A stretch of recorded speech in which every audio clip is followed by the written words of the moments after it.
Hello dear student, welcome back to my channel. Today we will discuss about protein energy malnutrition. Protein energy malnutrition जो है सो हम लोग आज discussion करेंगे, जिसमें ये देखा जाता है कि दो कंडीशन है। एक तो हो रहा है प्रोटीन को प्रोटीन एनर्जी malnutrition हो रहा है, PEM हो रहा है। एक हम लोग इसमें पढ़ेंगे कि पेशेंट PEM से सफ़र कर रहा है। एक दूसरा है प्रोटीन कैलोरीज माल न्यूट्रिशन। तो दो टर्म है यहाँ पे, एक है PEM एक है PCM। PEM का फुल फॉर्म होगा प्रोटीन एनर्जी माल न्यूट्रिशन, PCM का फुल फॉर्म होगा प्रोटीन कैलोरी माल न्यूट्रिशन। ये जो कंडीशन है PEM का या फिर PCM का, किस कहाँ पे ज़्यादा देखने को मिलता है? तो जो डेवलपिंग कंट्री है, वैसा कंट्री जो डेवलपिंग है वहाँ पे देखने को मिलता है। ये चीज़ें ज़्यादा होता है क्योंकि वहाँ का सोशियो इकोनॉमिकल कंडीशन सही नहीं है, जिसके कारण वहाँ पे डाइट अच्छा नहीं लिया जाता, और डाइट अच्छा नहीं लेने के कारण देखने को मिलता है कि प्रोटीन एनर्जी मालन्यूट्रिशन हो जाता है वहाँ के बच्चे को। इसका कारण है कि दो कारण है। पहला तो एक कार्बोहाइड्रेट का कमी, एक कैलोरी का कमी, एंड दूसरा है एक प्रोटीन का डेफिशिएंसी। ये जो PEM है ये 1933 में डिस्कवर किया गया। इस चीज़ को किसके द्वारा डिस्कवर किया गया? तो विलियम्स के द्वारा डिस्कवर किया गया है। विलियम्स के द्वारा जो है सो डिस्कस किया गया है। तो अभी तक जो हम लोग देखे हैं वो क्या है कि PEM कहाँ देखने को मिलता है? तो डेवलपिंग कंट्री में देखने को मिलता है। PEM का डिस्कवर कब किया गया? तो 1933 में डिस्कवर किया गया। तीसरा पॉइंट कि किसने डिस्कवर किया? तो विलियम्स जो है सो डिस्कवर किया गया। उसके बाद क्या है कि ये किसके कारण हो रहा है? तो अंडर वेट जो भी न्यूट्रिशन है, अंडर न्यूट्रिशन के कारण या फिर अंडर वेट के कारण देखने को मिल रहा है। उसके बाद है कि टारगेट एज ग्रुप क्या है? तो टारगेट एज ग्रुप क्या है? तो उसमें देखने को मिलता है कि 0 से 5 ईयर जो टारगेट एज है वो देखने को मिलता है। कितना? 0 से 5 ईयर टारगेट एज देखने को मिल रहा है। फिर क्या है कि इसका फर्स्ट इंडिकेशन क्या है? तो अंडर वेट होता है। इससे पहले इंडिकेटर जानने से पहले हम लोग ये देख लेते हैं कि इसका डेफिनेशन क्या है। तो देखने को मिलता है प्रोटीन एनर्जी मालन्यूट्रिशन है। ये एक बीमारी है, एक कंडीशन है जो कि किसके डेफिशिएंसी के कारण होता है? तो किसके डेफिशिएंसी के कारण होता है? कैलोरी और प्रोटीन के डेफिशिएंसी के कारण होता है। किस चिल्ड्रन में होता है? तो 1 to 5 ईयर का जो चाइल्ड है उसमें देखने को मिलता है। डेफिशिएंसी किसका होता है? तो डेफिशिएंसी प्रोटीन और कैलोरी का होता है इस केस में। उसके बाद क्या है? काउज क्या है? तो काउज का हम लोग बात करें तो इसमें काउज क्या है? इनएडिक्वेट इनटेक फूड, मतलब कि ऐसा बच्चा जो अच्छे से खाना नहीं खा रहा, अच्छे से डाइट नहीं ले रहा, उस कंडीशन में देखने को मिलेगा। दूसरा है कि poverty and lack of balance diet, वैसा बच्चा जिसका डाइट बैलेंस नहीं है या फिर जिसके यहाँ गरीबी है, अच्छा सोशियो इकोनॉमिक कंडीशन नहीं है, सोशियो इकोनॉमिक कंडीशन नहीं है, वो अच्छे से खाना नहीं खा सकता, उस केस में ये चीज़ देखने को मिलता है। उसके बाद है रिपीटेड इन्फेक्शन, वैसा बच्चा जिसको रिपीटेड बार बार इन्फेक्शन हो रहा है, चाहे वो किसी भी रीजन से, इम्यून वीक होगा जिसके कारण हो सकता है, अच्छा डाइट नहीं ले रहा है इसके कारण हो सकता है, अच्छे जगह पे नहीं रह रहा है, मतलब कि कंटामिनेटेड जगह पे रह रहा है, इसके लिए इन्फेक्शन बार बार रिकरेंट इन्फेक्शन वाले क्या रिपीटेड इन्फेक्शन वाले पेशेंट को देखने को मिलेगा। Poor maternal nutrition, poor maternal nutrition that means कि जो मदर है वो मदर अच्छा खाना नहीं खा रही, जिसके कारण बच्चे का जिसके कारण क्या होगा, मदर न्यूट्रिशन नहीं प्रोवाइड कर पा रही है। वैसी मदर जो ब्रेस्ट फीडिंग मदर है, वो मदर को अगर अच्छा डाइट नहीं मिलेगा, अच्छे से ब्रेस्ट फीड नहीं करवा पाएगी, वो प्रॉपर ब्रेस्ट फीडिंग नहीं हो पाएगा उस बच्चे को, तो पुअर मैटरनल न्यूट्रिशन बोल सकते हैं।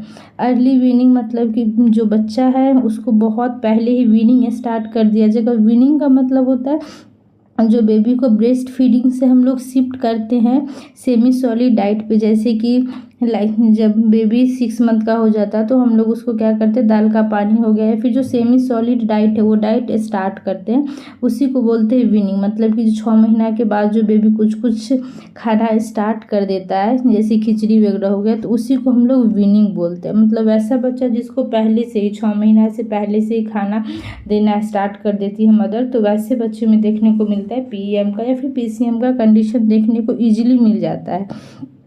फिर उसके बाद क्या है टाइप, तो टाइप में स्पेशली 2 टाइप होता है, लेकिन कहीं कहीं या फिर 3 टाइप भी हम लोग पढ़ते हैं इसको।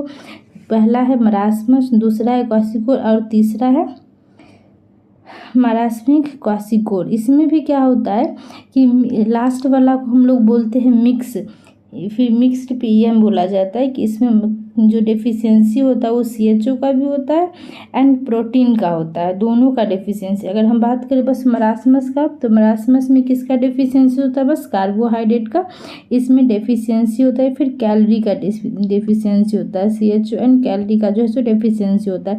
क्वासिकोर का किस चीज़ का डेफिशिएंसी होता है? तो क्वासिकोर में डेफिशिएंसी हो रहा है, देखने को मिल रहा है इसमें प्रोटीन का डेफिशिएंसी हो रहा है इसी कारण से। फिर उसके बाद क्या है, अगर हम मरास्मिक क्वासिकोर को बोलेंगे तो इसमें दोनों चीज़ मिल रहा है, मतलब कि इसमें प्रोटीन का भी डेफिशिएंसी होता है और कैलोरी का भी डेफिशिएंसी होता है। आगे हम लोग देखेंगे कि अब मरासमस क्या है, मरासमस में क्या क्या साइन एंड सिम्टम्स देखने को मिलेगा।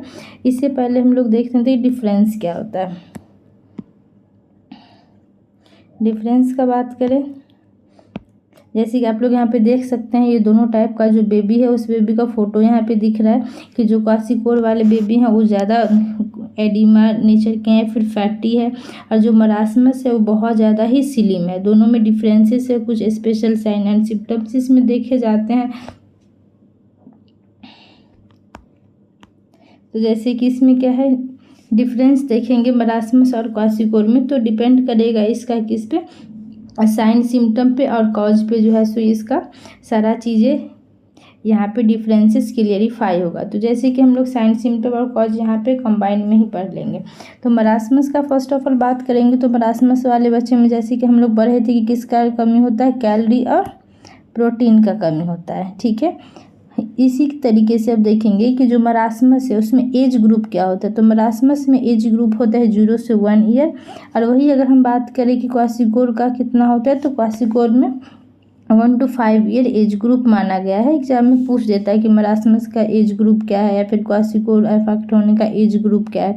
फैट लॉस देखा जाए तो फैट लॉस का अगर हम बात करें तो इसमें देखा जाएगा जो फैट लॉस है वो फैट लॉस जो है सो किस तरीके से हो रहा है, तो सीवियर फैट लॉस हो रहा है मरासमस में। क्यों? क्योंकि इसमें प्रोटीन का कमी है, इसीलिए जो है सो इसमें सीवियर क्या हो रहा है, प्रोटीन का डेफिशिएंसी है, जिसके कारण इसमें सीवियर फैट लॉस हो रहा है। अब यहाँ पे एक पॉइंट बन रहा है कि इसमें सीवियर फैट लॉस क्यों हो रहा है। रीज़न ये है कि प्रोटीन जो है सो हमारे बॉडी में क्या कर रहा है, सेल का कहीं ना कहीं रिपेयर कर रहा है, सेल को फॉर्मेशन कर रहा है, ठीक है। इसीलिए यहाँ पे देखने को मिला कि सीवियर फैट लॉस हो रहा है। जब हमारे बॉडी में सेल टिश्यू ही नहीं रहेंगे तो फिर वहाँ बॉडी जो है सो सीवियर फैट लॉस ही देखने को मिलेगा, मतलब कि बहुत ज़्यादा उसकी बॉडी से फैट लॉस देखने को मिलेगा। वही अगर हम बात करें कि वास्टिंग में, तो सीवियर वास्टिंग होगा, इसमें बहुत ज़्यादा जो है सो डिफरेंसेस देखने को मिलेगा, बॉडी में वास्टिंग देखने को मिलेगा। वेट बोले तो वेट में बहुत ज़्यादा स्लो वेट रहेगा। मेंटल चेंजेज में देखिए तो मेंटल चेंजेस प्रेजेंट रहेगा, एडिमा भी इसमें एब्सेंट रहेगा। फेस लुक का बात करें तो मंकी फेस रहेगा या फिर ओल्ड मैन फेस रहेगा, क्योंकि इसका जो वो फेशियल स्ट्रक्चर है वो बहुत ज़्यादा ओल्ड टाइप का लगेगा देखने में। रीज़न ये है कि उसका जो स्किन है वो हेल्दी नहीं है, स्किन जो है या फिर टिश्यू है वो उसको बहुत ज़्यादा रिपेयरमेंट का नीड है, वहाँ पे से ऑक्सीजन बोलिए या फिर उसका जो न्यूट्रिशन है उसका बहुत ज़्यादा कमी है, खास करके प्रोटीन को, जो कि बॉडी बिल्डिंग के अंदर आता है प्रोटीन, वो चीज़ कमी है, इसीलिए इसका जो फेस है वो ओल्ड मैन लाइक रहेगा या फिर मंकी फेस रहेगा। एपेटाइट्स का बात करें तो एपेटाइट गुड रहेगा, डायरिया एब्सेंट रहेगा, सीरम पोटासियम लेवल जो है सो नॉर्मल रहेगा, एल्बुमिन लेवल भी नॉर्मल रहेगा, लीवर हेयर चेंज नहीं होगा इस केस में, ठीक है। ट्रीटमेंट में इसको CHO ज़्यादा देंगे क्योंकि इसको डेफिशिएंसी किसका था, कैलोरी का था, इसीलिए। क्वासिकोर का बात करें तो थोड़ा थोड़ा बस साइन सिम्टम इसमें चेंज हो रहा है कि जो लेस, इसमें अगर बात करें कि फैट कैसा लॉस हो रहा है तो लेस फैट लॉस हो रहा है। वास्टिंग कैसा हो रहा है तो हिडेन बाय एडिमा हो रहा है, मतलब कि पेशेंट को वास्टिंग तो हो रहा है बट वो दिखेगा नहीं क्योंकि वो ढका हुआ किससे, एडिमा से। एडिमा है पेशेंट को तो देखने को नहीं मिलेगा कि उसको वास्टिंग हो रहा है या फिर नहीं। उसके बाद है वेट जो है सो स्लोली इसका लो होगा। मेंटल चेंज एब्सेंट रहेगा क्वासिकोर के केस में, क्योंकि वो एक कार्बोहाइड्रेट वो बस कैलोरी प्रोवाइड कर रहा है। उसके बाद फिर क्या है, मून लाइक फेस देखने को मिलेगा इसमें मंकी लाइक फेस मिलेगा लेकिन इसमें मून लाइक फेस मिलेगा। फिर एपेटाइट में पुअर रहेगा, ये चार्ट याद रखना है क्योंकि इम्पोर्टेंट है। एक चीज़ यहाँ पे इम्पोर्टेंट है कि इसमें कौन सा साइन देखने को मिलेगा, तो फ्लैग साइन देखने को मिलता है, हेयर से रिलेटेड यह है जो कि हम लोग यहाँ पे देख सकते हैं फिगर में कि फ्लैग साइन क्या है, फ्रेजी हेयर रहेगा, हेयर जो रहेगा सो वो थोड़ा सा अलग देखने को मिलेगा, तो उसी को हम लोग बोलते हैं फ्लैग साइन, जो कि यहाँ दिख रहा है एकदम फ्रेजी फ्रेजी हेयर देखने को मिलेगा। स्किन चेंजेस में होगा फ्लैंकी पेंट, डर्मेटोसिस रहेगा, स्किन पे थोड़ा बहुत देखने को मिलेगा कि डर्मेटोसिस देखने को मिल रहा है। प्रोटीन जो है सो बढ़ा के इस पेशेंट को देखना, अगर हम लोग प्रोटीन का अमाउंट ज़्यादा देंगे अच्छा से जो है सो इस चीज़ को क्या कर पाएगा, अब अच्छा कोप अप कर पाएगा इस चीज़ों से। इसके बाद हम लोग देखेंगे कि जो पेशेंट है उस डिफरेंस ये देखने के बाद हम लोग देखेंगे ये जो बच्चा है उसमें क्या अंतर है और क्वासिकोर, जैसे कि हम लोग अभी जो साइन सिम्टम वगैरह देखे उसी के अकॉर्डिंग यहाँ पे दिख रहा है। जो मरासमस है हम लोग यहाँ देखे थे कि मरासमस में क्या हो रहा है, फेस लुक ओल्ड टाइप का आपको यहाँ पे दिख रहा होगा, जो बच्चा है वो एकदम ओल्ड टाइप का फेस लुक देखने को मिल रहा है पेशेंट को, या फिर मंकी फेस दिख रहा है।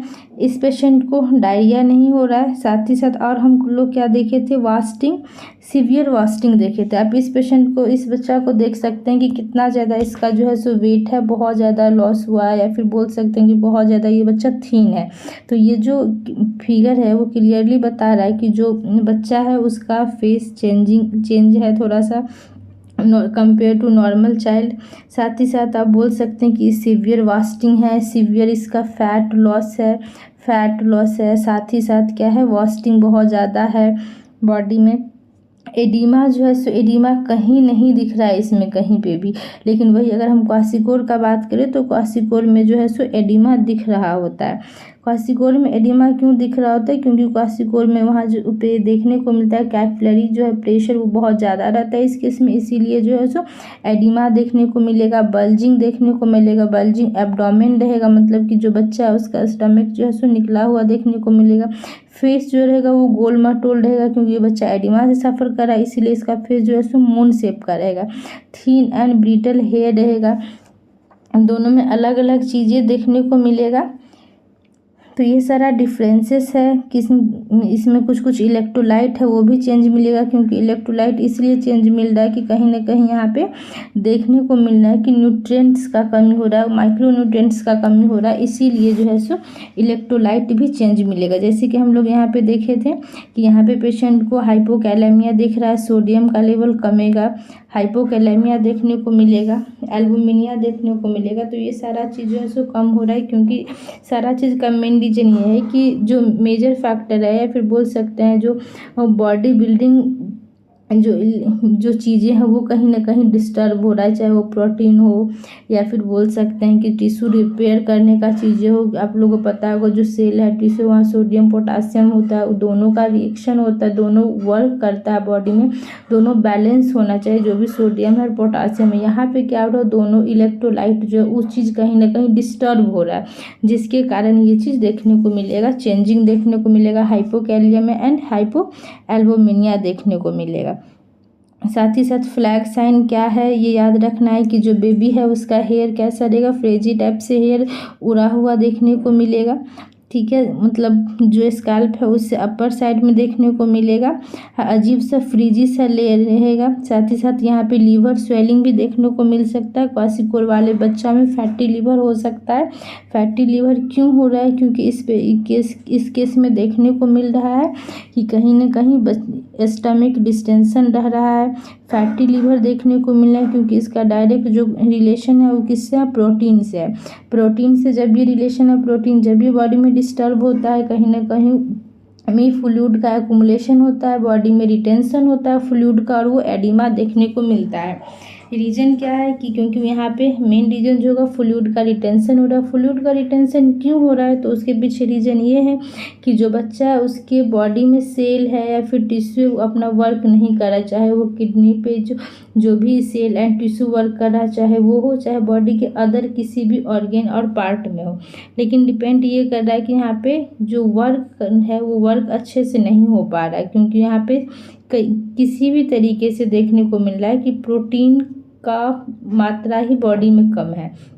इसीलिए जो है सो पेशेंट को देखने को मिलेगा फैटी लीवर हो रहा है, क्योंकि लीवर भी यहाँ पे सही से वर्क नहीं कर रहा है।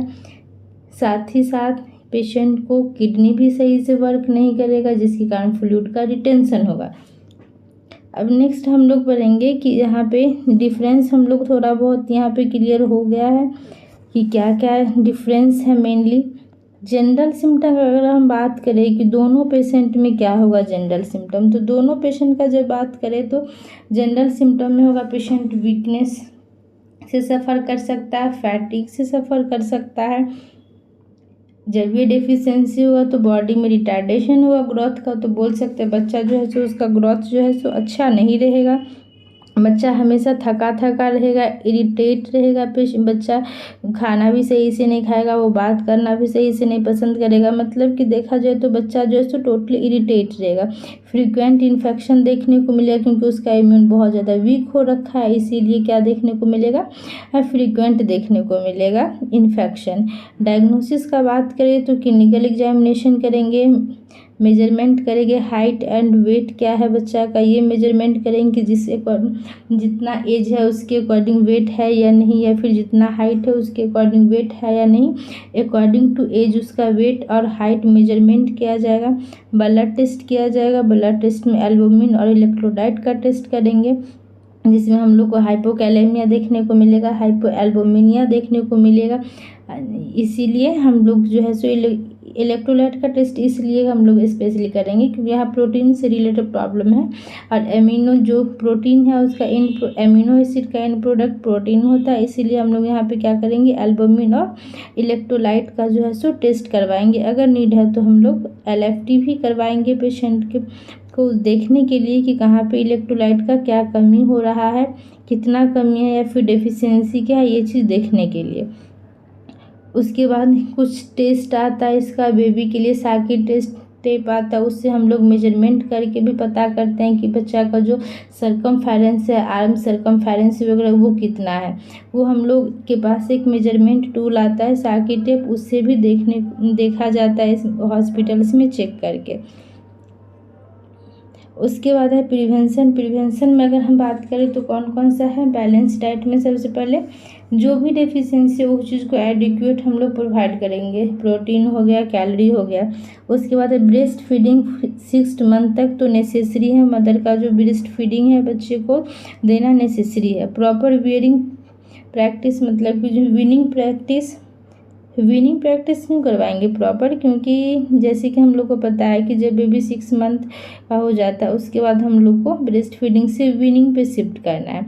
वीनिंग पे शिफ्ट करेंगे क्योंकि बच्चा जो है अब बड़ा हो रहा है, बच्चे को सेल को टिश्यू को ज़्यादा अमाउंट में खाना चाहिए होता है, ज़्यादा अमाउंट में, जो कि उसके मदर के ब्रेस्ट फीड से उस बच्चे का बॉडी को काम अब नहीं चलेगा, क्योंकि बच्चा का बॉडी ज़्यादा हुआ है, सेल टिश्यू ज़्यादा वर्क कर रहा है, ऑर्गन ज़्यादा फंक्शन कर रहा है, इसीलिए उस लेवल का उसको डाइट चाहिए। तो ब्रेस्ट फीडिंग से काम नहीं चलेगा, हम लोग को बच्चा को क्या करना है, वीनिंग पे शिफ्ट करना है। और वीनिंग पे शिफ्ट करना है दैट मीन्स उसका प्रैक्टिस सही होना चाहिए, जो time to time work, baby अगर डिमांड नहीं भी कर रहा तो भी उसको खाना खिलाना है, क्योंकि बच्चा स्टार्टिंग में जब खाना स्टार्ट करते तो वो सही से खाने पे वो उतना ज़्यादा इंटरेस्टेड नहीं होता है। तो इसीलिए बोला है कि वीनिंग जो है हम लोग जब बच्चे को ब्रेस्ट फीडिंग से सेमी सॉलिड डाइट पे शिफ्ट करेंगे उस चीज़ को सही से करना है, कंटिन्यू करना है उस चीज़ को, टाइम टू टाइम बच्चे को खाना देना है, वो सेमी सॉलिड हो या फिर चाहे कुछ भी